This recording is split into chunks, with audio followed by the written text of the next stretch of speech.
There's saving for retirement, and then there's living in it. At Fidelity, we can help you make that transition and plan for whatever comes next. With a free personalized income plan, you can view and manage your cash flow across accounts. Plus, you'll get investing insights to help you make your savings last. Ready to take on retirement? Get started at fidelity.com/income planning. Expenses charged by your investments and other costs and fees associated with trading or transacting in your account apply. Fidelity Brokerage Services member NYSE SIPC. This is a Bramble Jam podcast.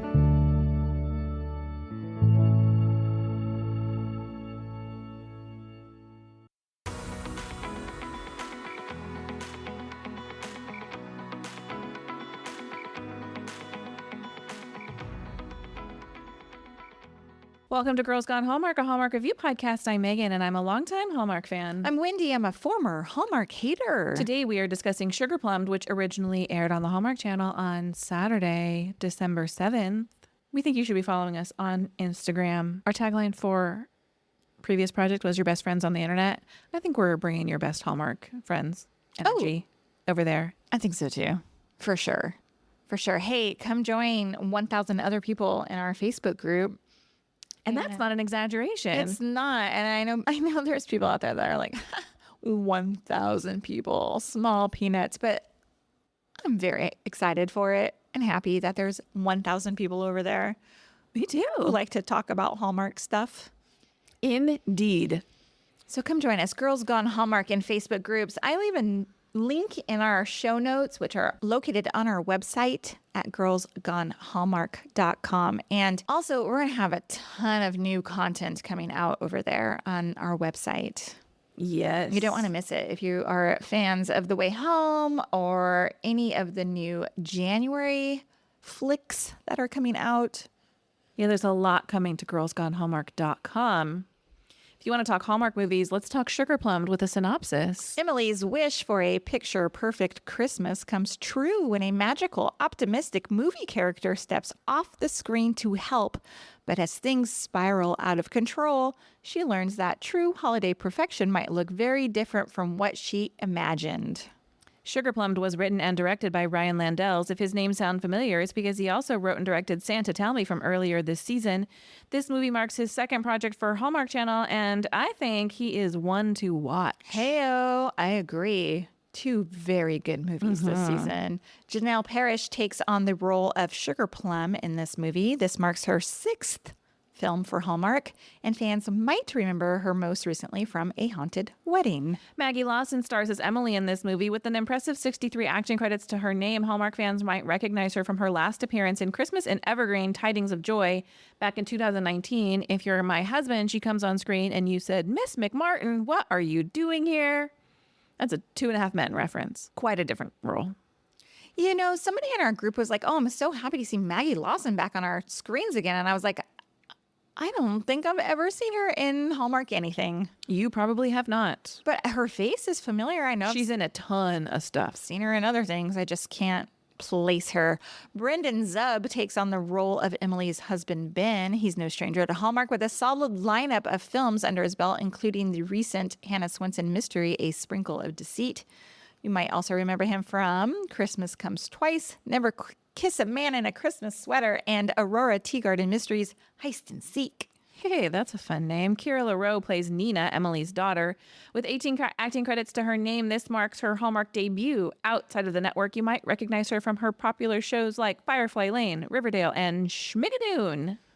Avon Stewart stars as son Max, having honed his skills in community theater. Can you tell I had ChatGPT write this? Yes, I did. This marks his debut in film acting.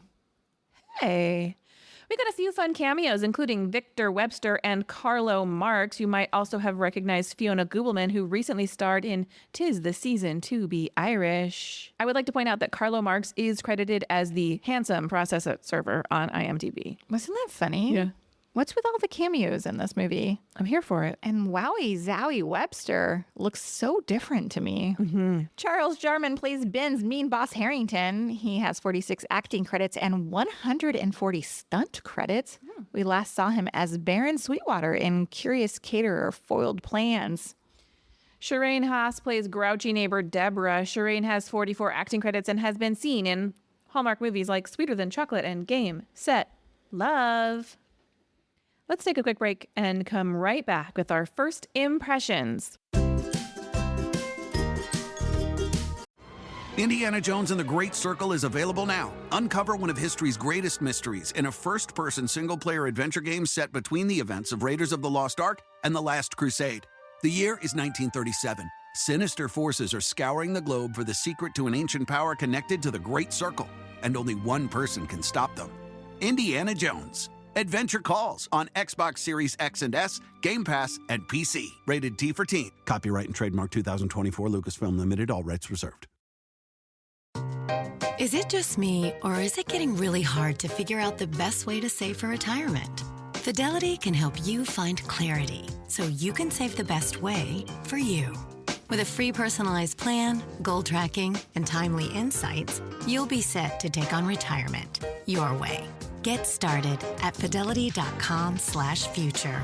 Expenses charged by your investments and other costs and fees associated with trading or transacting in your account apply. Fidelity Brokerage Services, member NYSE SIPC.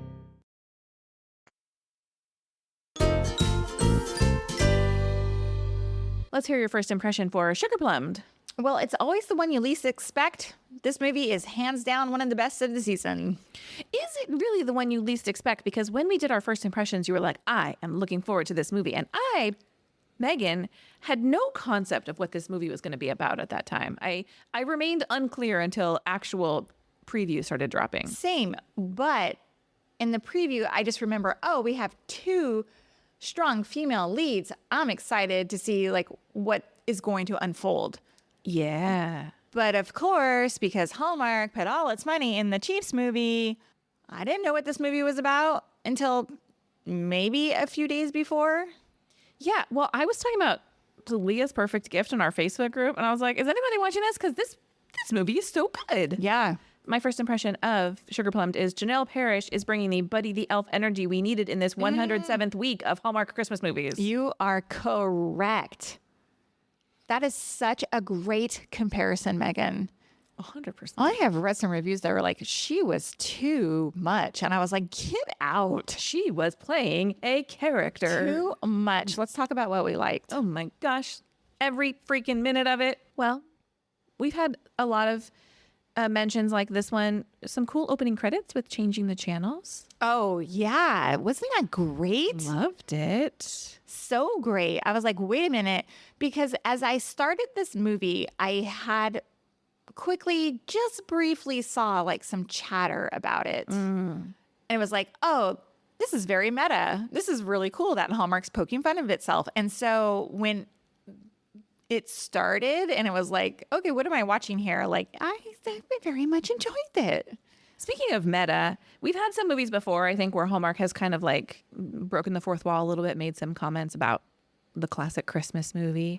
Now, this movie, they really go for it. They go all the way in a way that works for me. I mean, I think it helps that this is late in the season. I don't think this movie would land as well, like as an early release. I've actually been thinking a lot about, does Hallmark need this many Christmas movies? Like, is the average viewer wanting this? I feel like we've talked about that a lot. What are your thoughts now that we're towards the end of the season? Well, I don't think anybody needs 47 Christmas movies from one network. I don't know what the back end business piece looks like. You know, if financially that makes a lot of sense for them, perhaps it does. You know, to me, I'm like, I want quality over quantity. And I've heard some complaints about this season. I actually think I think it's a fairly strong season. I think there've been a lot of standouts. Really? Like when I think about our countdown to Christmas bracket that we're going to do at the end of the year, I'm not like, oh, there's a runaway hit. I think we could have some competition. It will be interesting to see how that plays out.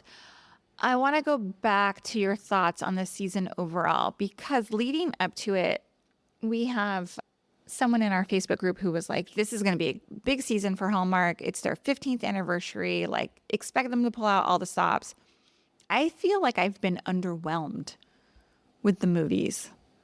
I think I've liked more movies than I usually do. This movie this weekend was real solid for me. I co-sign that. I think this weekend was real solid too. And that's what I'm saying. Like last year, there was all the big movies, and then like Round and Round comes out.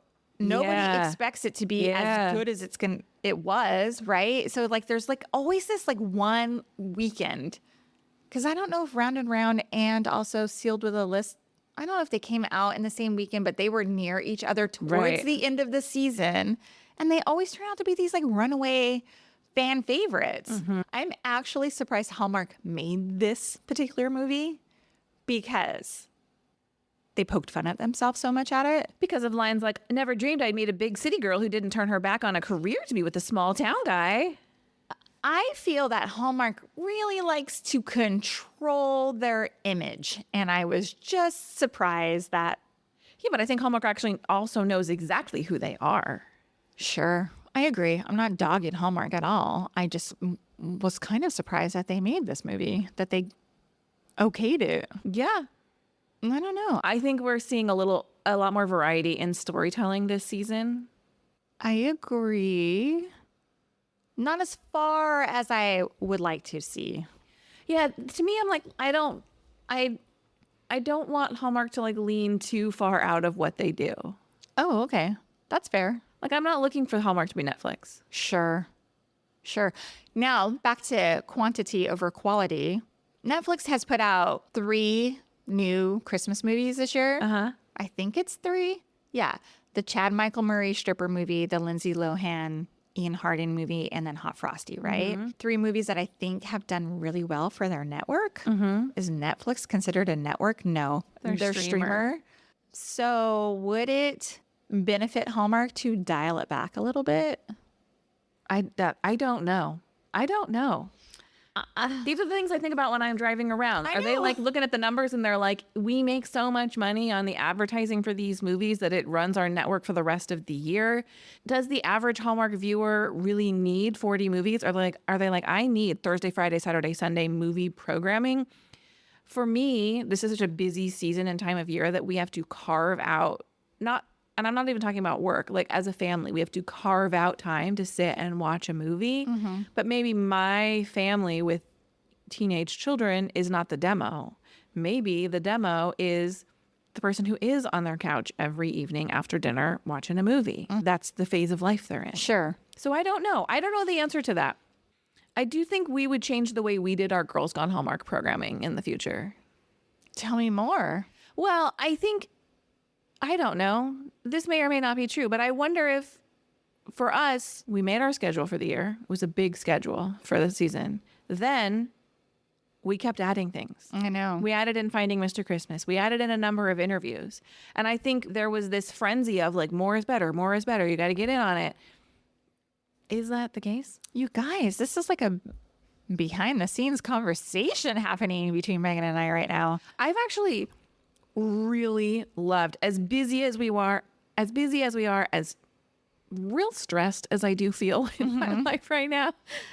Like it's like a house of cards that could topple at any moment. I also have really loved, like there've been some super highlight moments for me. Like being on the cruise, some of the people we've gotten to interview, the interactions that we're having in our DMs, I feel like we're just operating at a completely different frequency right now. Yeah. And so right now I'm like, I'm loving the fact that this is my job. I'm tired.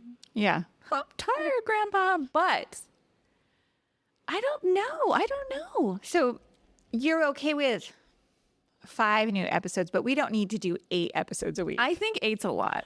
That's just how it turned out. Yeah, it's going to happen sometimes. It was not planned. No. So next year when we're making our list, you're hoping, I think if I'm reading between the lines here, you're hoping Hallmark scales it back, the number of movies that they have out. I'm not necessarily hoping Hallmark scales it back. I think we get caught up in the, like, we don't want to miss. Like, we get FOMO. We don't want to have a movie that could potentially be a hit that we're not talking about. But This is also the season of 1,000 Hallmark podcasts. All the Hallmark podcasts come out of the woodwork for the countdown to Christmas season. Yeah. There's a ton of Hallmark reviews happening. There's programs. Come for us in April. There's other podcasts. There are podcasts that don't typically do Hallmark that are like, I'm going to get in on this Hallmark Christmas train. So maybe we just do what we do best, and we need to know when to call it. Okay. Are we calling the rest of the season? Do we have to review any more movies?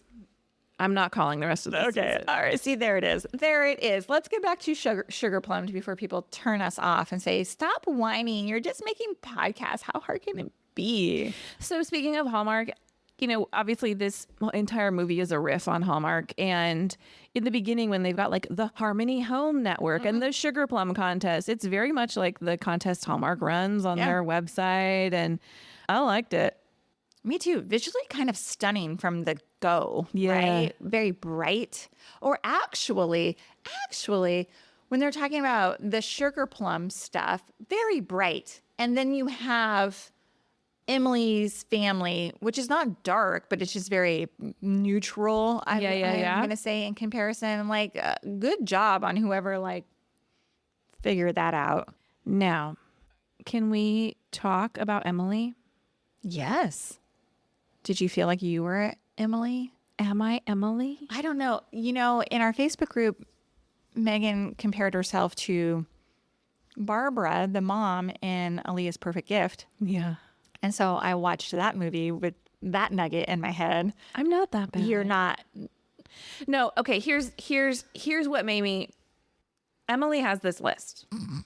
Megan thrives on lists, guys. You have no idea. Her list is a beautifully decorated house, plenty of family time, perfect gifts, a gorgeous tree, one magical Christmas memory made as a family. And to me, I'm like, well, none of that. It's the perfection of it all. Mm-hmm. Because like I decorate my house, but I'm not like, I'm trying to win a contest. I just like to decorate with things that bring me joy. Sure. Now, I will talk about Barbara and Aaliyah's Perfect Gift and the ornament situation tomorrow. Oh my God. I love that movie. Spoiler. I'm just going to tell you that we have 5 Christmas trees in our house, and some of them have very specific purposes. But we do make an effort to like, and not just me. I mean, there's a reason why Emily's character was created. There's a lot of parents out here who are trying to create these magical Christmases for their children. You on Patreon, you're like, I'm not doing an advent calendar. Am I ruining Christmas by not doing an advent calendar? Yeah, that's just peer pressure, though. Is it peer pressure or is it personal pressure? Like, who's putting that pressure on you? The woman who's got 4 advent calendars at her house, and they're always, it's not purposeful. You're doing it for your family, but I'm here and I'm like, look at your gorgeous, beautiful house, all decorated, and you got your advent calendars all done. You'd hate living in this house because there's too much Christmas stuff. Like you walk in and you're like twitching because it's too decorated. It smells so nice in here right now, guys. You have no idea. I do have a simmer pot going on the stove. So this was a really interesting story, I thought, because this whole idea of perfect Christmas, right? Yeah. Like as someone like myself who struggles with perfection. Yes. And I would love to lean into the perfect Christmas or perfect holiday. Yes, in my mind, I'm like, of course I want a checklist. I want to do all these things, create all these memories, blah, blah, blah, blah. Honestly, like real life gets in the way and there's not enough hours in the day simply. And so like I go, this is as good as it's going to get. Yeah. And I think it was Emily's unwillingness to acknowledge that there were some very real life things happening. Like, let's talk about the teenagers. I thought the teenagers felt super relatable. I heard comments of like, oh, they were so disrespectful. I honestly didn't find them to be that way. I thought since I have a teenager who lives in my house, this is what they act like. Well, they were trying to live their life, but they also had priorities too. They were like, I'm trying to do this thing that's going to get me into college. That's valid. Mm-hmm. I have these interests that are valid to me. Yeah. And so I think where like she tripped up was like, she had this vision of what would make it perfect and wasn't willing to be like, whose vision of perfection is that? Because in her mind, she was like, if I do all of these things, my family will love me and they will have a great Christmas. Instead of being like, if I step outside of the list and look at what my family's needs actually are, it's not decorating a gingerbread house. It's me showing up at my daughter's performance. Yeah. It's me seeing what my son is going through. Right. It's me supporting my husband through this crazy business situation he has going on. It's all of them being like, I know you're super busy at work. Like, let's take some of that off of your plate. Like, but I think it is super relatable. I don't think you're the only person who's like, oh my gosh, I got to do X, Y, and Z because that's what feels required of me. Yes. So I think it was a nice introspection for some of us who were like, Carrying the weight of the world on their shoulders for creating the perfect holiday. yes. Yes. Here's your holiday bucket list. But that is if it's not meaningful to your family. Right. We did do gingerbread houses in our house last night. They are all in the trash now. Straight to the trash? Well, because we don't have a place to put them where my dog won't eat them. Like, we tried to block him and he ate the roof off of one of them. And we were like, well, that's that. Goodbye. You had the experience and now they're gone. Yeah. That's fun though. Let's talk some more things you liked about this movie. My computer has turned off since here. I have to fire this thing back up. What else? Oh, we talked about Maggie. Let's talk about Janelle Parrish as Sugarplummed.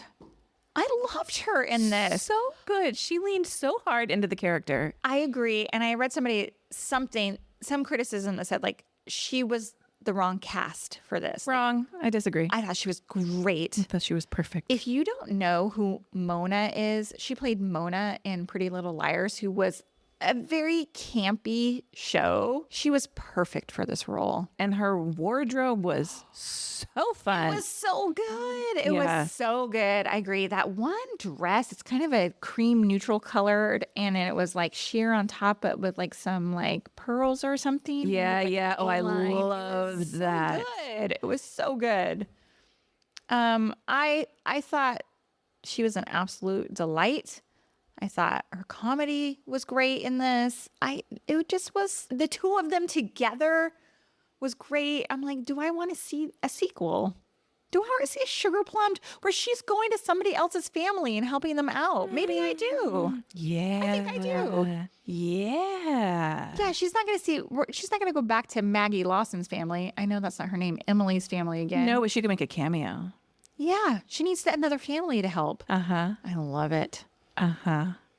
I'm going to slide into Ryan's DMs and be like, you need to pitch a sequel for this. 1,000%. I do like that, this isn't our typical holiday movie in that, like, there's no romance, but they still figured out a way to give us a kiss on the end at Christmas Eve with the mistletoe that Sugarplum had left behind in their house, and Emily and her husband have a kiss. Also relatable, the kind of disconnect happening between Emily and her husband.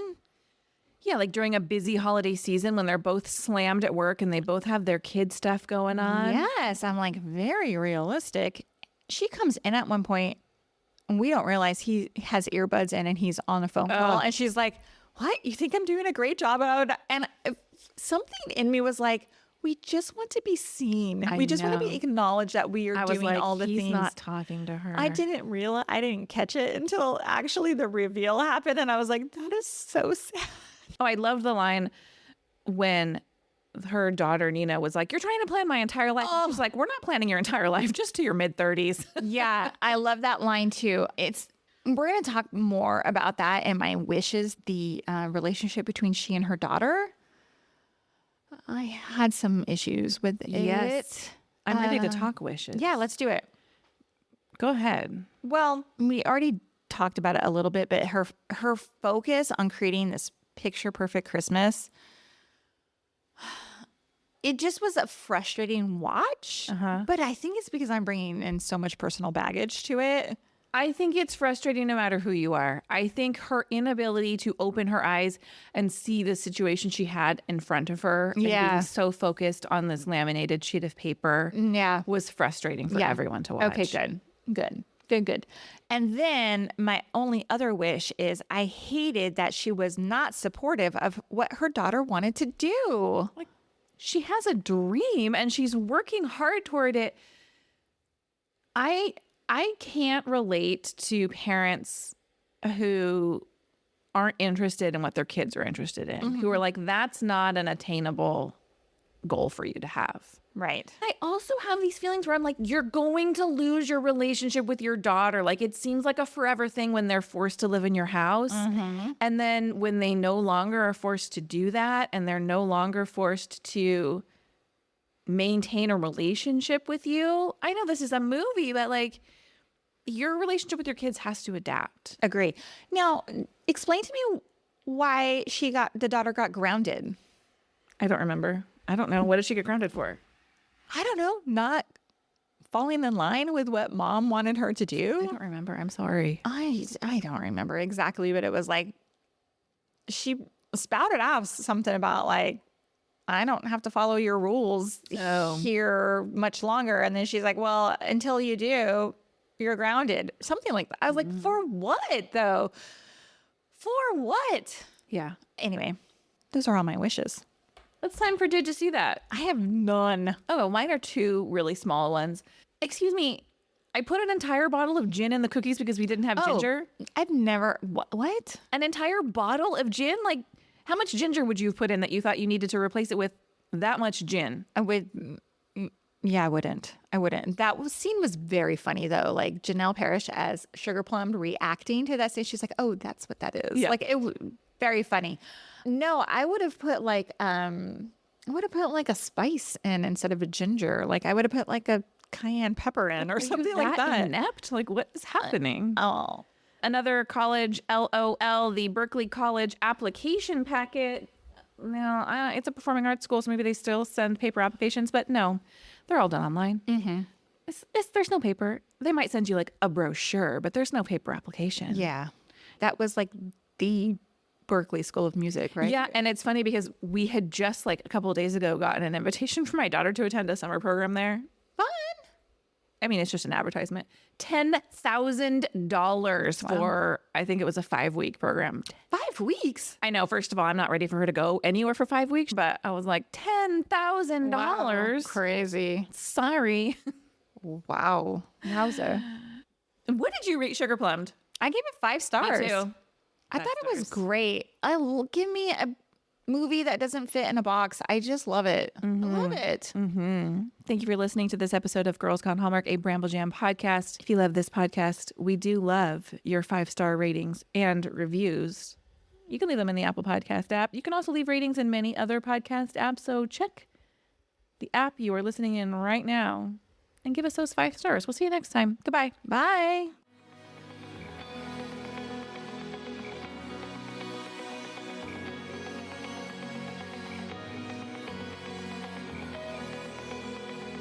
All right, friends, before we go, just a quick heads up. You're about to hear some ads. These little gems help us keep the show running and the Hallmark love flowing. So do with that info what you will. Grab a snack, hit the skip button, or maybe, just maybe, listen in and discover your new favorite product. Bye.